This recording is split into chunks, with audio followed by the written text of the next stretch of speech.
Arratsalde on danoi, eskerrik asko etortearren ongo jinbe itzaldi xentzutea. Eta gaurkun urreko jentirak hau gehuaz, Zikautxotik Amaia Ulestia eta Jose Santos etorri gazku. Eta bizkateurak atxik berba etxearren, Amaiak ingenieritza kimiko ikasi ban, Kantabriko Unibertsidadin, eta azkanengoko urti eta proiektu alemanin burutu zitu zen. Eta 2003an batein ban Zikautxoaz, eta hasiera baten laborategi langile morun sartu arren, 2015-tik gaur egun arte estruzioko materialen garapeneko ardura dunde. Eta beste alde batetik, Jose Santos bera kimikan lizentziatu zen Euskal Herriko Unibertsidadin, graduko proiektu kimika inorganikoko departamentun burutu ban, eta 1987an York hiriko teneko enpresan bilitxe gero, urrengoko urtin etorri zan ona, eta Zikautxon sartu zen, eta 2003an injekzioko material garapenaren arduradun, gaur egun arte hor lan etxen dau. Da, bixape, hainbat kurtzo espezializatutan parte hartu izan dabe, euran karreran, da, polimero, elastomero, material eta mundu horretan ibiliriz. Da, ikuste zuen morun, hainbat urtetan Zikautxon darue biharrin, beraz, beste baik eura imongotzet berbi, nahi zuen inaurreat, eskerrik asko gaur etortearen. Eskerrik asko, zeuei gomidatzearen. Zehamen normalin egoten dize unibertsitateko irakaslik eta gu ez gazolako ise, gu kimikari bigaz, Zikautxon geure biharra aldanik eta betuen etxen alegintzen gazenak, eta gutzako ere bat bai hemen egoti. Guk ze etxen dagoen azaldo horretik, nire nahitzot bizka Zikautxoa txik berbaen, porque batzuk, ero gexenok igual pentsako zure Zikautxo bakarrik berritxundan planta hori dela, baina Zikautxo gaur egun hori baino askoz gexaua da, bai? Zikautxo momentu honetan enpresa global bat da, dakau plantak, fabrikazioiko planta dakau Mexikon, Europako ekialdin dakau 3 planta, Txekiar Errepublikan, Eslovakian eta Rumanian, Indian beba dakau beste planta bat, eta Txinan beba dakau beste planta bat. Eta igual hemen kalin jentik Zikautxo entzuten da bani bakarrik berritxuk entzuten dago, baina gu ja barrun gazen hau, ja bertako, ja barneratute dakau Zikautxo hori baino geixa dela. Idea bat eitxeko bakarrik ekarri dugu zifra batzuk, ikusteko zeu ezema langile dauzen gaur egun lanin Zikautxoko planta ezberdinetan, eta ikusteko bebai azkanin berritxuko plantan 750 baina badaz beste planta batzuk geure bestekuk dizenak bebai. Gero aragoin dakau beste planta txiki bat, 80 pertsonako, Txekiar Errepublikan 410 pertsonako planta bat, Eslovakian 780ko planta bat, Indian 350 langile, Txinan 180, Mexikon 250 eta Rumanian 160, bai? Egixe da, honedanak produzioko planta dizela, eta esango honkena ikerketa eta garapena, eitzen da batezbe berritxuko plantan, bai? Orduan, produzioi globalizata dakau, eta ingenieritzak bebai, baina ikerketa eta garapena bakarrik berritxun eitzen da. Hau, ez banolan urten behar. Hemen zenbaki batzuk egoazen. Pastelan zatia hundixe da guk Zikautxoko salmentak Europan, bai? Naiz eta enpresa global bat izan, gure salmentak Europan da ze kontzentrata. Honek diz automobilgintzako gure bezeroik garrantzitsuenak, bai? Ikuste zuen modun daz kotxe fabrikante importantienak edo danok ezagutzen dauzenak hori, grafika honek erakusten dau gure salmenten 100% eruten daben bezero horrek, bai? Ikuste zuen modun, hau da etxe tresnen merkatun daukauzen bezeruk eta produktuk, etxe tresnen merkatun batezbe Bosch Siemens markako produktuk eitzen dauz, eta bera produktu da hori, labadorako ateko junti, danok ezautuko zuena, eta uran irteera eta zarrera odixak, bai? Automobilgintzan egiten dugu zen produktuk diz honei eta honei deitzen gako buxinak, diz normalin kautxo metalezko pieza, kombinazio bat kautxozko metalezko pieza bat, eta sobreinjetat kautxu, gero dakau honek dizela amortiguadoran alde banatan juten dizen piezak, anillo muelle deitzetza guk, muellian alde bisetan, eta gero honek dizena top mount, honek diz gurpilekin batera soportaten dabenak behikuluan, txasizan pixu guzti eta lau egoten diz kotxe bakotxin. Gero honek di IES euskarrixak, horrek di IESO dia edo soporte escape, tu eskapi soportaten daben gomak, eta hau da hemen volantik darun barra honetan habitakulu eta motorra banantzeko egoten dan pieza bat. Odixetan, baita be automobilgintzan, dakauz bai kautxu eta plastikozko piezak,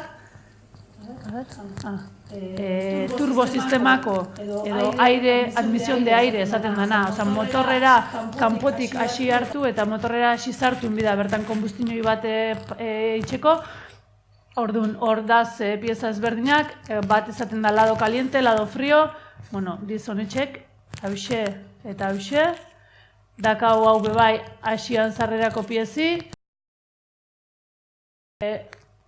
antikongelanti eruten daben piezak, dakau utz sistemako piezak, filtro antipartikulas, hori oso zagune da oin emisioa dizela eta ez dizela, bueno, filtro horrek, partikulak bat zuzen filtro horrek odi batzuk erutetxu eta honetxeko odixat diz.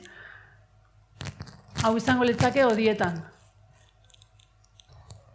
Medikuntzan, batez be etxen dugu, injekzioa eta estruzioa tu ezberdin eta neur ezberdinak, 3 familia hauetako produktuk, bai? Enteral feeding, dala alimentazion enteral esateako, sudurretik edo ahotik sartzen dizen odixak alimentazioi eruten dena, papillak edo, berez jan ezin daben jentiantzat, urologiatkuk eta baskularrak, kardiobaskularrak, bihotzera edo arterietara edo benetara ezartzen dizenak.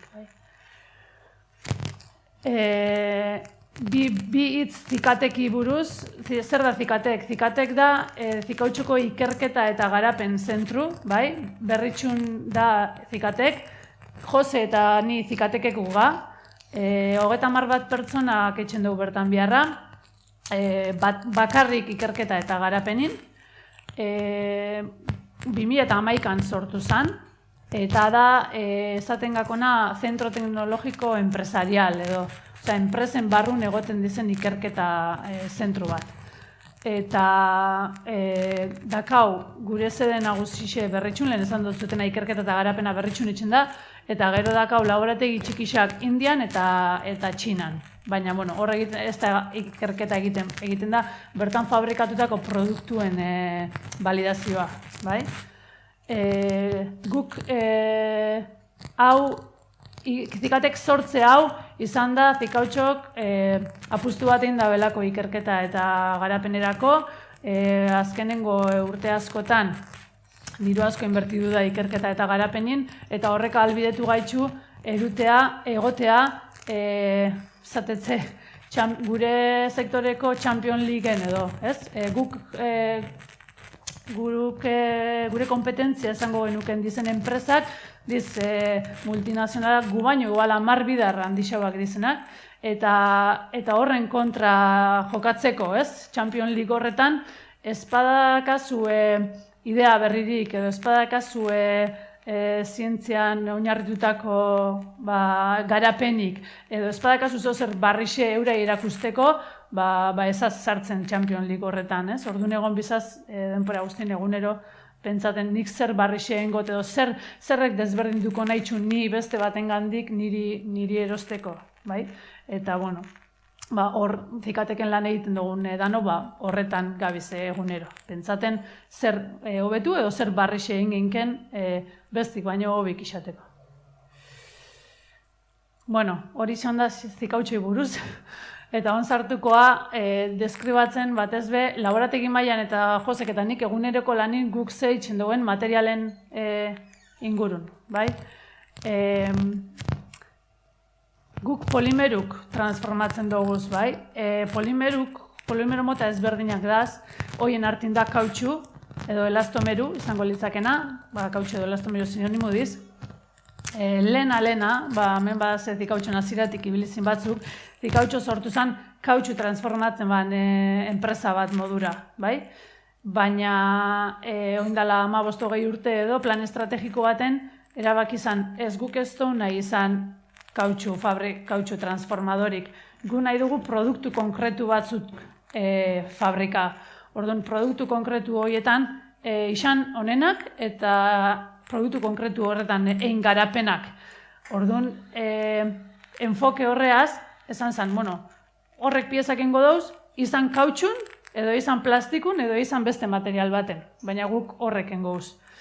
Orduan, hor, hasi izan pixkate revoluzioizik kautxun bebai, kautxutik aparte, hasi izan sartzen plastiku. Plastikuk egixe da, kautxuan funtzionoi bete dau aplikazioi askotan. Beran bentajak daukezelako. Orduan, gaur egun zikautxon, erabiltzen diz, zen materialak, diz honek irurak, hemen ikuste dozu ezenak, termoplastikoak, elastomero termoplastikoak eta elastomeroak. Ze ezberdintasun da batetik bestera.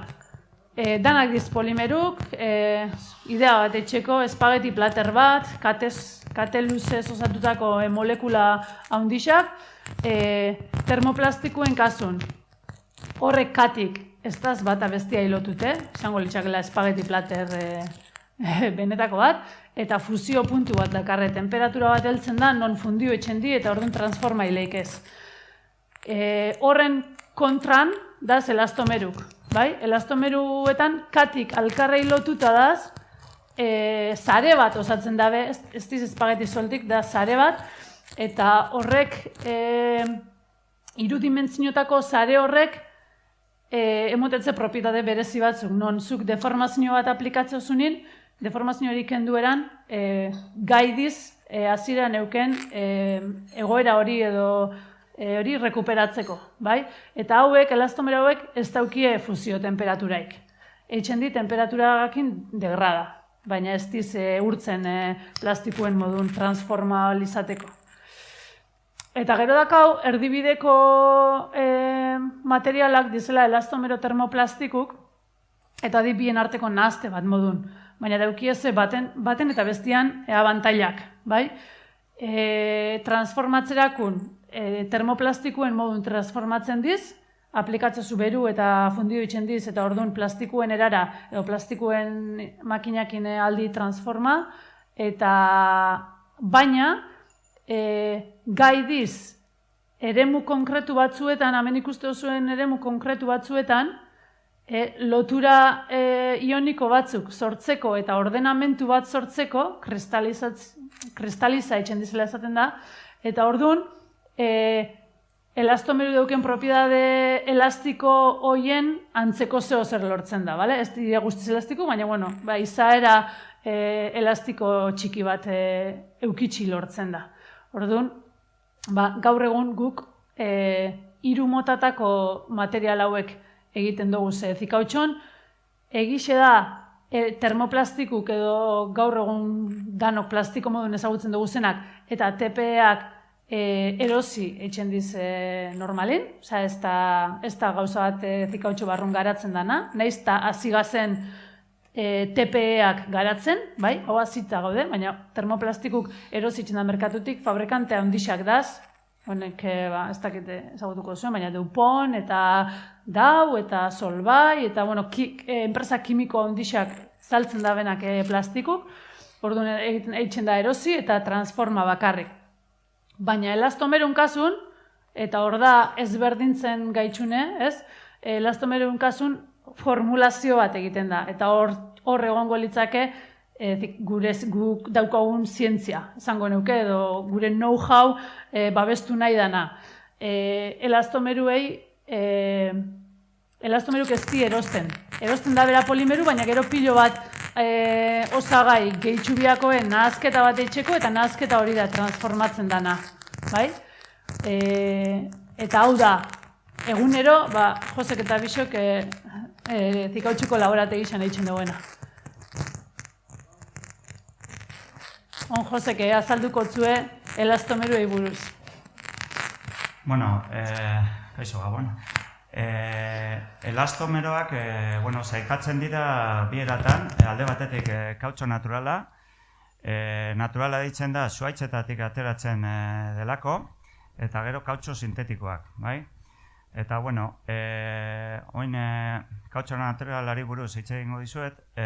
Kautxo naturala, hau naturalki edo ateratzen da zuhaitz batetik, deitzen dana Hevea guyanensis, eta zuhaitze hau beti azida edo eginda Amazonaseko oianean, bai? Indigenoek deitzen zioten kautxuk, eta izen honek esan nahi dau zuhaitzak negar egiten duena, bai? Eta, ezagutzen da, datu historiko bat emoteko, Amerikako indigenek 11. mendean pilotak egiten zituzten eta jolasten zuten pilota hauekin, bai? Hemen irudi honetan, aldozu ikusi, materia prima nundik ateratzen da. Hemen daukagu zuhaitzaren enborra, egiten da ebaki bat kortezan edo gainazalean, eta zuhaitzak negar egiten dau, ateratzen da hortik latez bat, eta ontzi honetan, horrezka egita dagoena, jasotzen da latez hori. Gero latez hori transformatzen da, garbitzen da, koagulatzen da, eta, hemen egiten dira laminak edo, batzutan beste formakoak bai, eta hauek txorizuak bezala zikatu behar dira, bai? Batzuk, holan, kanpoan, airean zikatzen dituzte, eta beste batzuk txorizuak bezala kearekin zikatzen dute, bai? Eta gero prentsatzen da, eta hau da kautxo natural bloke bat, hau da guk erosten duguna eta gure lantegira ailegatzen dena, bai? Kautxo naturalesko bloke hau.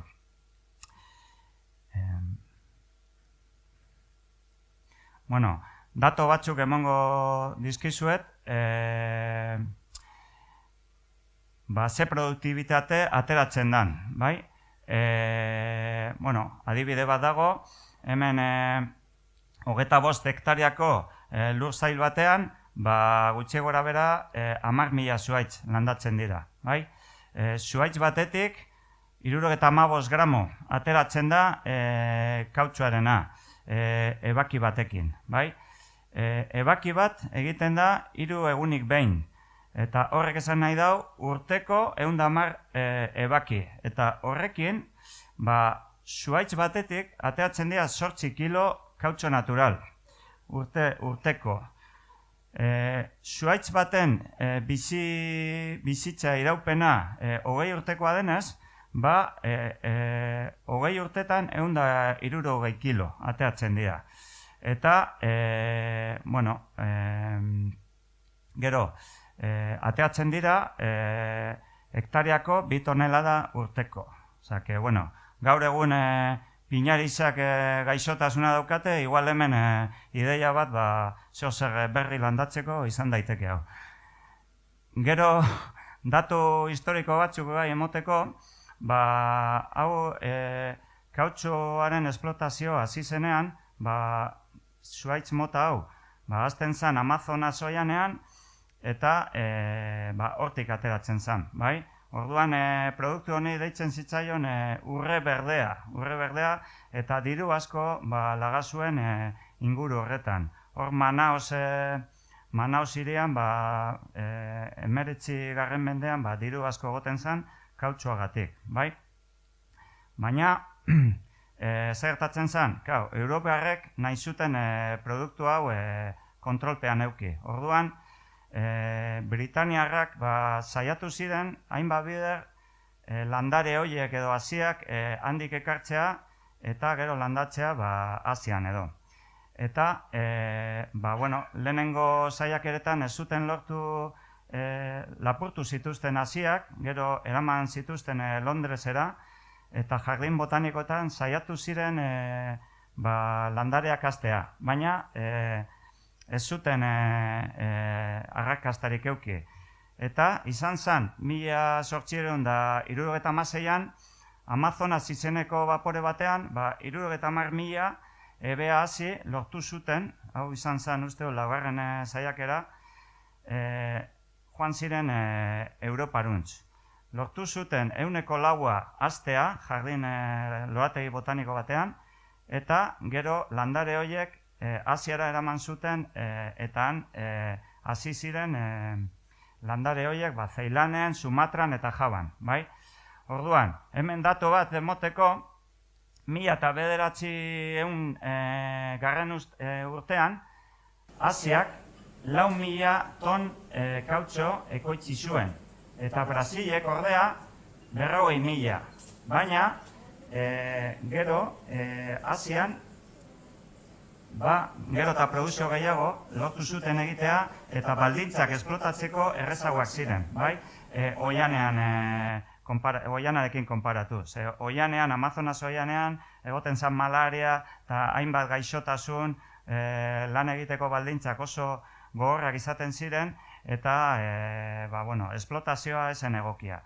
Eta gero, Asiak buelta eman zion asuntuari, eta 39 urteren buruan, Asiak ekoizten zuen, produzitzen zuen, kautxo naturaleko, 180 munduan egiten zena. Gaur egun, gehiena Asian egiten da, eta baita Afrikan. Afrikan ere, baina gutxiago. Kautxo naturalez gain, beste polimero batzuk dauzkagu. Eta 20. mendeko 20. hamarkadan, alemanek eta rusuak hasi ziren kautxo sintetikoa ekoizten. Zertan oinarritzen da, erabiltzen dira monomero batzuk petroleotik ateratzen direna. Eta hemen adibide batzuk, isoprene, etilene, isobutilene, bilinazetate, eta abar, kloroprene. Normalean izaten dira kombinazioak karbono eta hidrogeno, eta kasu batzutan oxigeno, eta beste kasu batzutan halogenoak kloroa bezala. Monomero hauekin, hau da molekula txiki bat, monomero hauekin egiten dira polimeroak. Polimeroak dira monomeroak egindako kateak, kate ezberdinak. Eta hemen adibide batzuk, gutxi gora bera egongo dira 15 eta 20 arteko kautxo ezberdin, kautxo motak, eta bakoitzak bere ezaugarriak ditu.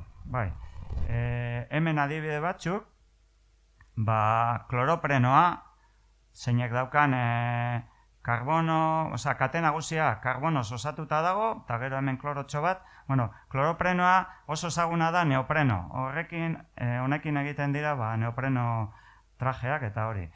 Gero beste batzuk, etilen akriliko, ACM, FKM, EPDM, horrela 18, 15 eta 20 arte. Hemen ezberdina dena, edo direnak, dira silikona eta fluorsilikona. Hauek dauzkate beste kimika bat. Hauek denak, BR, CBR, EPDM, poliuretano, hauek daukate kimika del karbono. Kate nagusia karbonoz osatuta dago. Hemen punto bakoitzan karbono daukagu. Hemen bezala. Karbono, karbono, karbono. Eta silikonak ditu silizio, oxigeno, eta fluorsilikona bebai. Eta, hauek emoten diote beste ezaugarri berezi batzuk. Adibidez, silikona da bere propietateak tarte zabalenean mantentzen duena. Bai hotzean, bai oso hotz dagoenean edo oso bero dagoenean, ezaugarri mekanikoak ia ez dira aldatzen. Orduan oso bereziak dira. Ekarri dizuet, zuek ikusteko polimeroak adibide batzuk, nahi baduzu ikusi.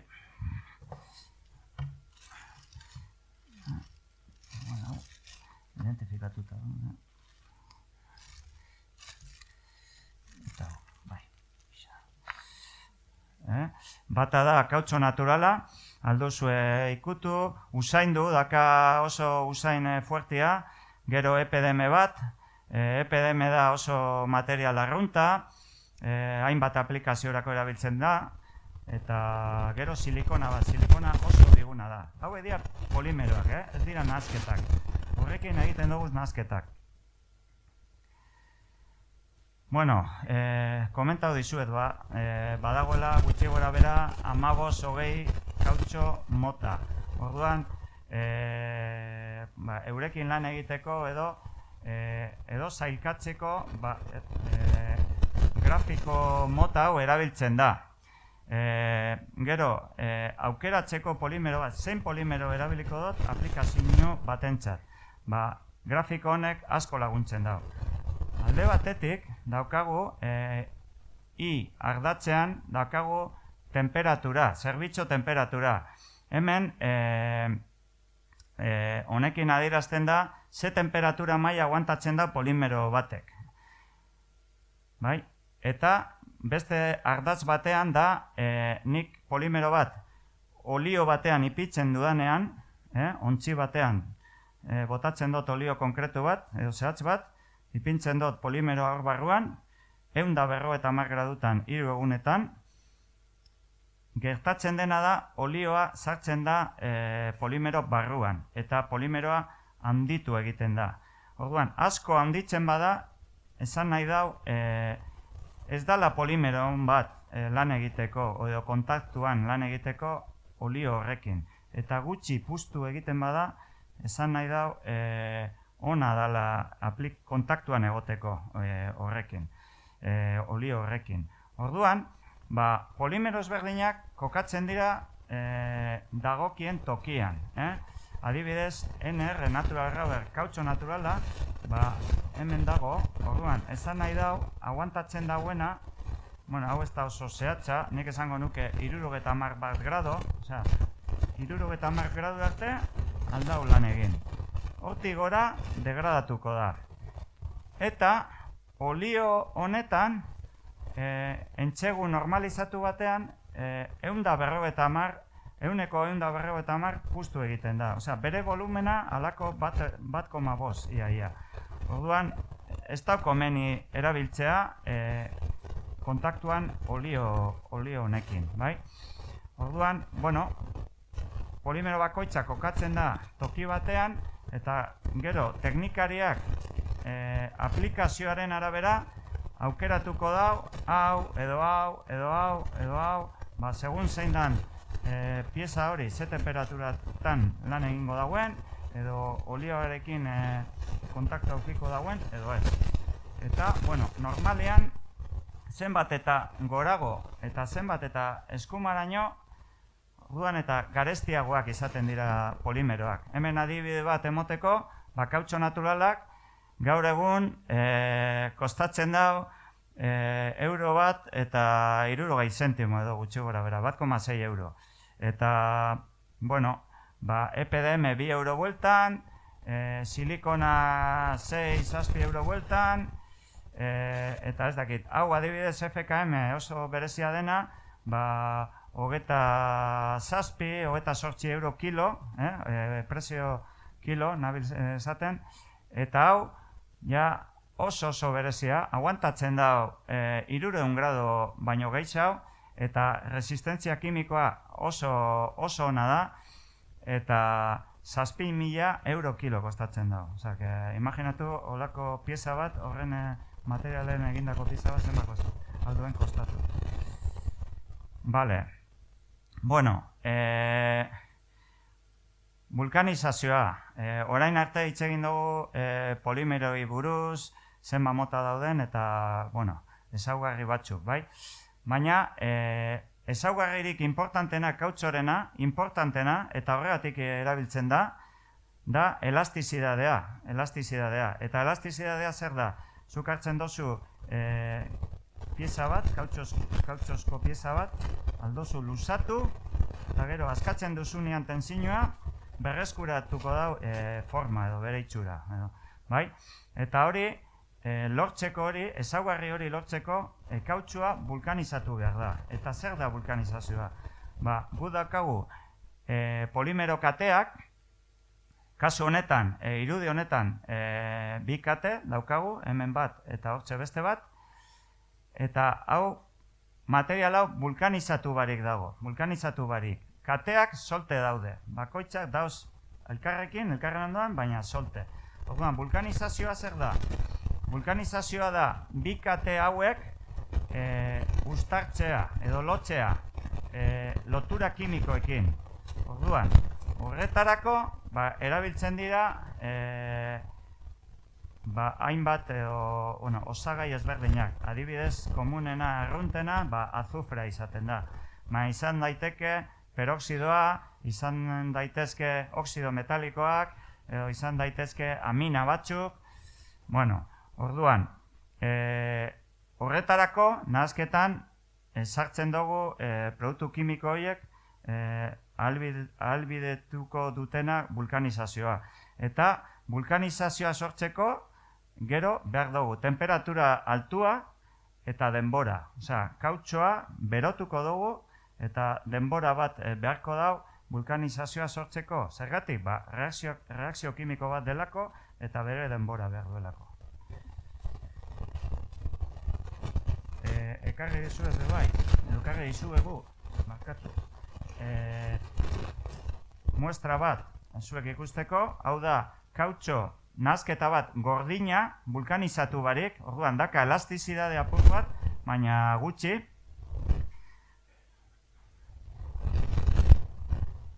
Eta gero, pieza batzuk pasatuko dizkizuegu, nun kautxoa vulkanizatuta dagoen. Hori, muestra horiek vulkanizatu barik daude. Gero formulazioa, laborategian Amaiak eta biok eta gure ekipoak egiten dagoena da nahazketak garatu eta horretarako gu ezaugarri batzuen bila joaten gara, helburu batzuk ditugu. Eta ezaugarri batzuk behar dugu. Behar dugu nahazketa bat, ez dakize propietatekin. Horretarako oso ondo ezagutu behar dira polimeroen ezaugarriak eta osagaien ezaugarriak. Eta bakoitzak zelan eragiten dion kautxoaren edo nahazketaren ezaugarriei. Orduan, formula batzuk oso simpleak dira, esan genezake, dauzkate 5 edo 6 osagai eta beste batzuk oso konplexuak dira. Igual, 20-25 osagai euki arte. Orduan, guk joaten gara formula ezberdinak egiten eta gero formula horiek aztertzen lortu arte nahi duguna. Eta oso zehatzak izaten gara kantitateak erabiliz eta aztertzen eta guk nahi dugun lortu arte. Adibide bat emoteko, hori zenbat garapen egiten dugun eta egin diren egin duten beste batzuk iraganean, momentu honetan zikautxon 200 bat formula bizirik daude. Zan nahi dau, 200 formula horiekin piezak egiten ditugu. Eta gero, hori, nahazketa hauekin lortzen dira propietate batzuk eta eragiten die piezari baina era handi batean. Osea, guk egiten dugu nahazketak eta horrekin piezak. Eta piezaren ezaugarriak baldintzatuta daude nahazketaren arabera. Hemen ekarri dugu zuei erakusteko bi zikautzen egindako bi pelota kautxoskoak dira biak,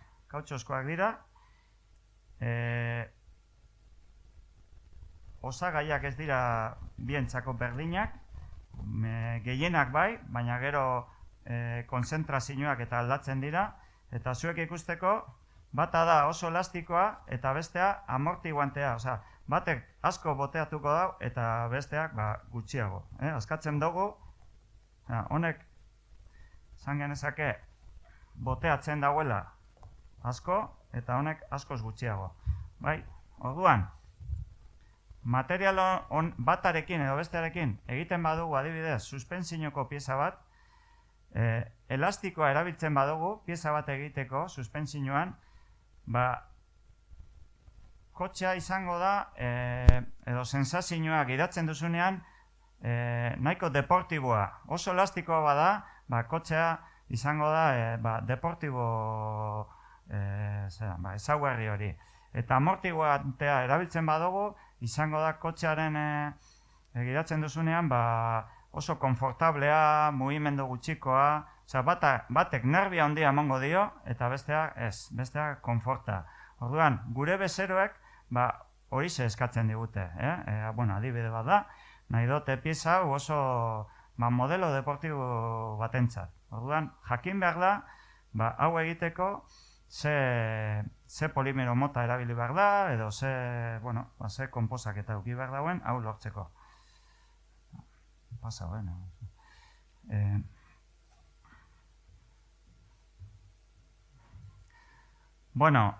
Formulak egiteko, kautxosko formulak edo nazketak egiteko, komenta dugu polimeroak, eta beste osagai batzuk badaude.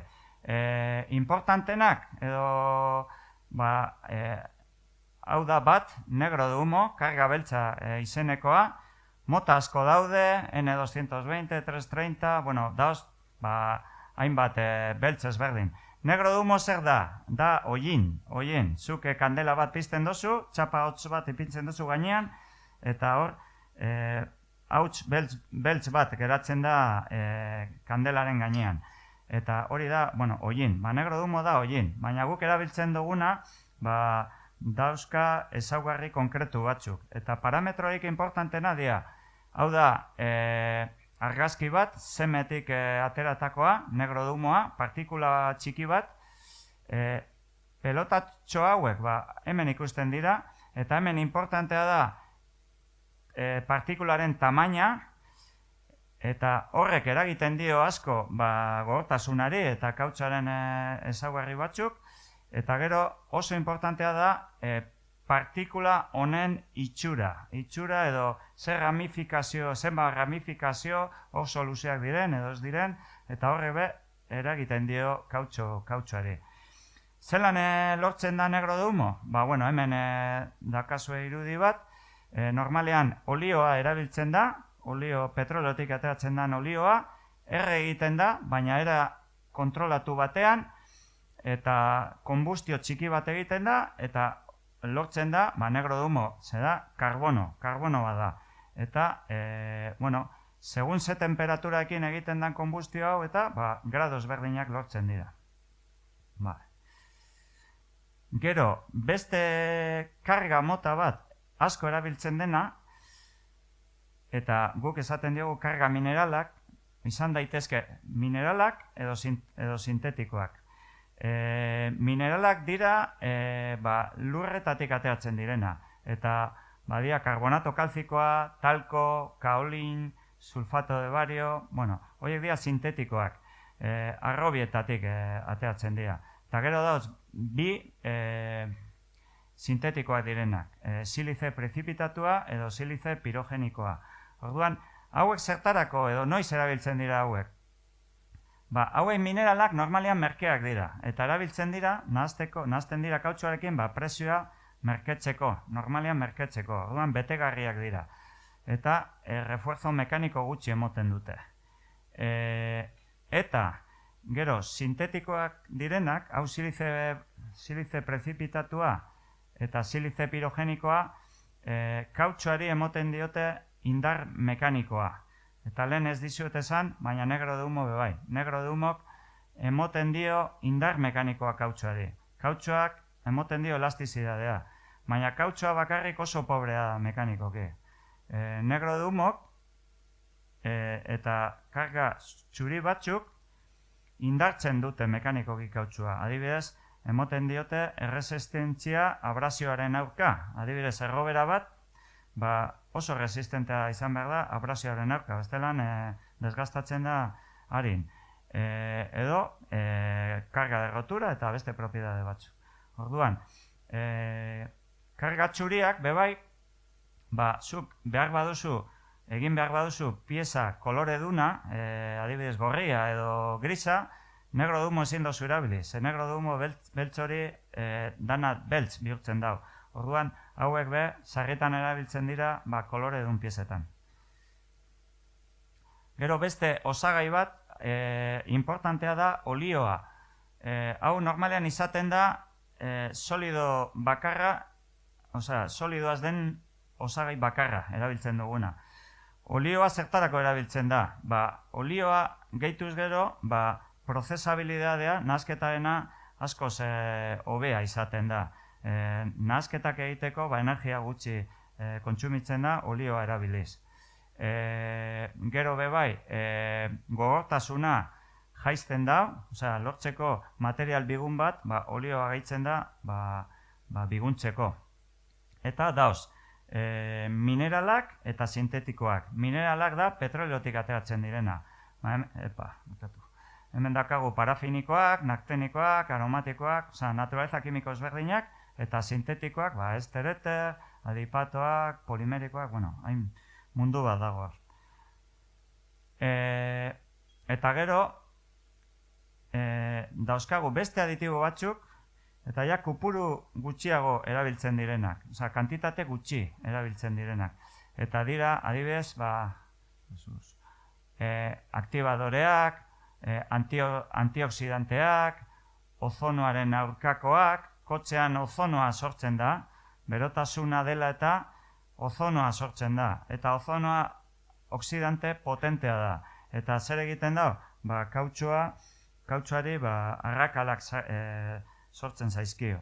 Orduan, guk gehitzen dizkiogu antiozonanteak babesteko. Gero, zerak adibidez, vulkanizazio sistema, lehen komentatutakoa, edo peroxidoa, edo azufrea, edo pigmentoak, bebai. Pieza bat, nahi badugu gorri izatea, pigmento gorri bat gehitzen diogu. Dauz, hainbat osagai, kantitate gutxi erabiltzen direnak, lortzeko propiedade ezberdin batzu.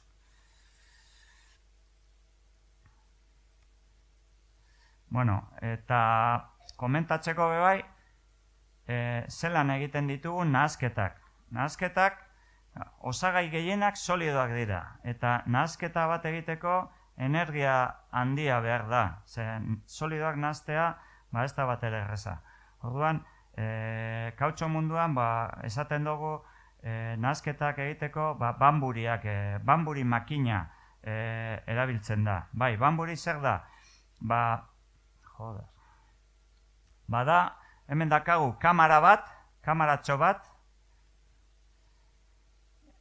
Hemen dago konpuerta bat, hemendik sartzen ditugu osagai guztiak, polimeroa, kargak, olioa. Hemendik sartzen dira eta jausten dira onaino.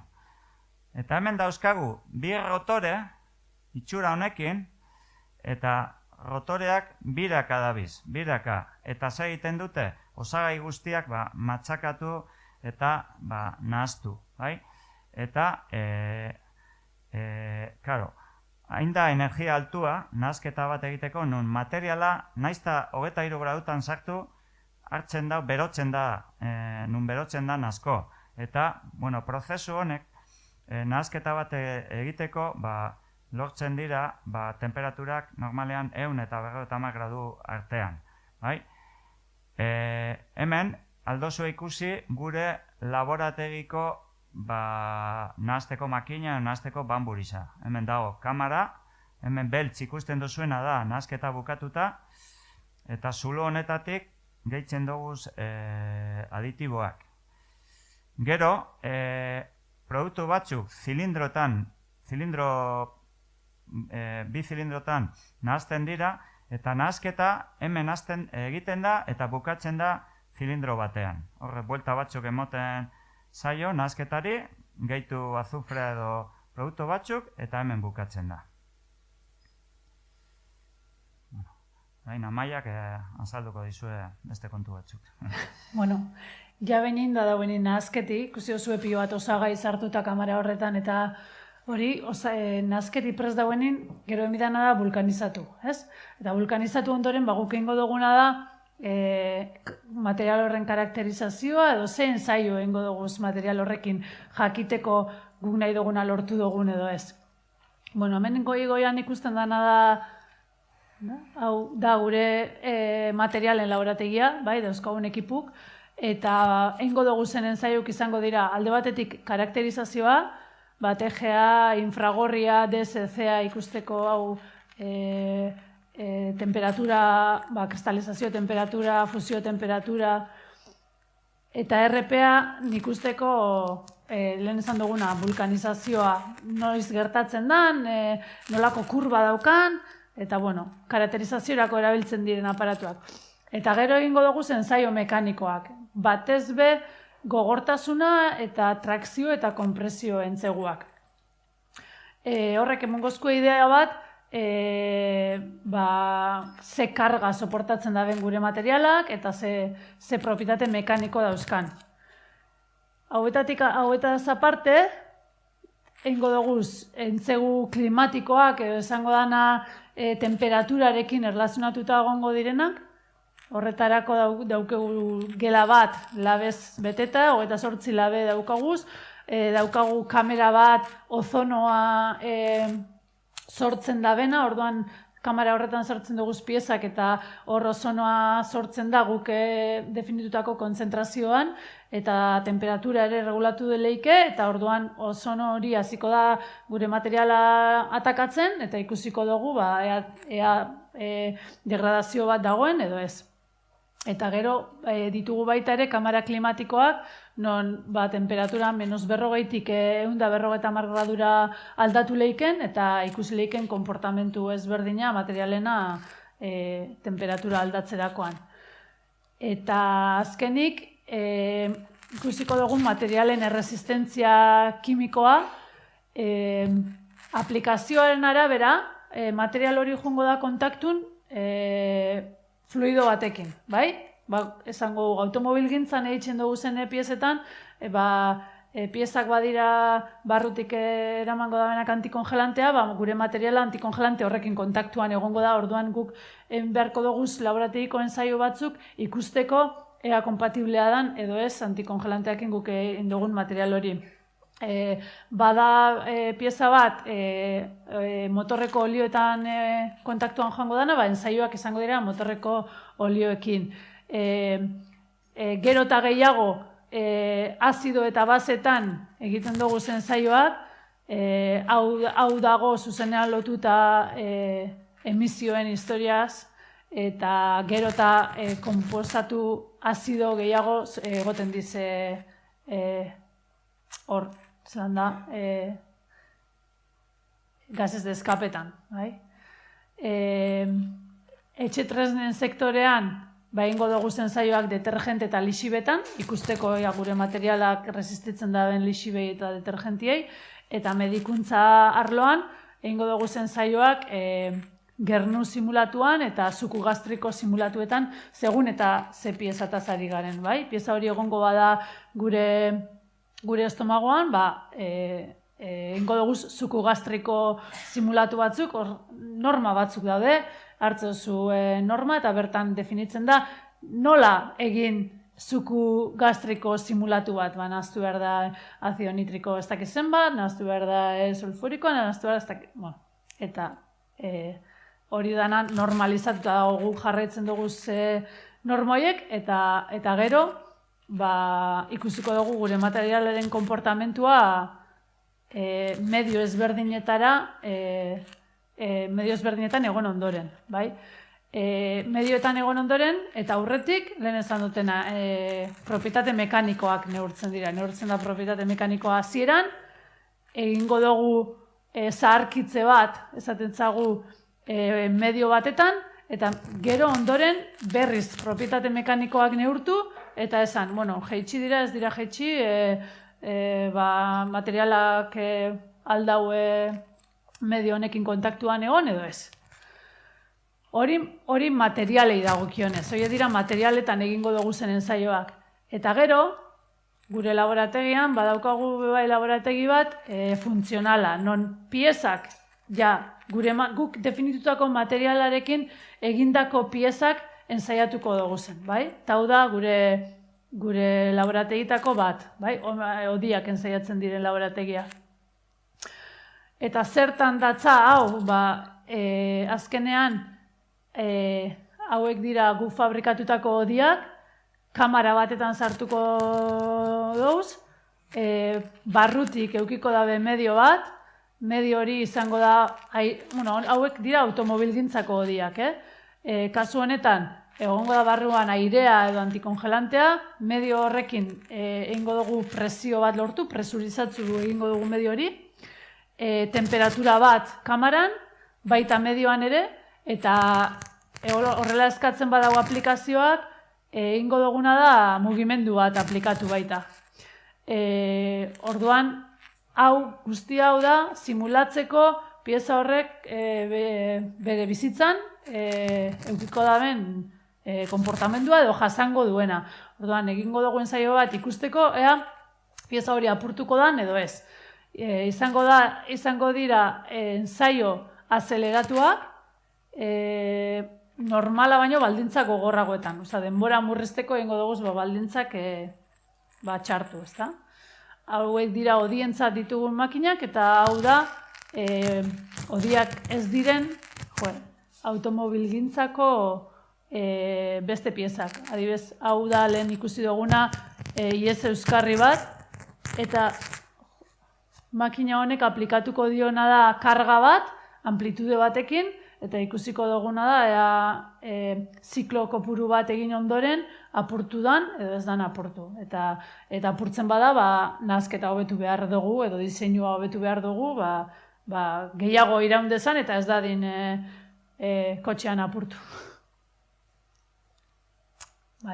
Bueno, orain, etenaldi txiki bat egin beharko dugu, esan digute egiteko, zike zozen nahi baduzu hartu edo, 5 minutuko pausatxo bat egingo dugu, bale?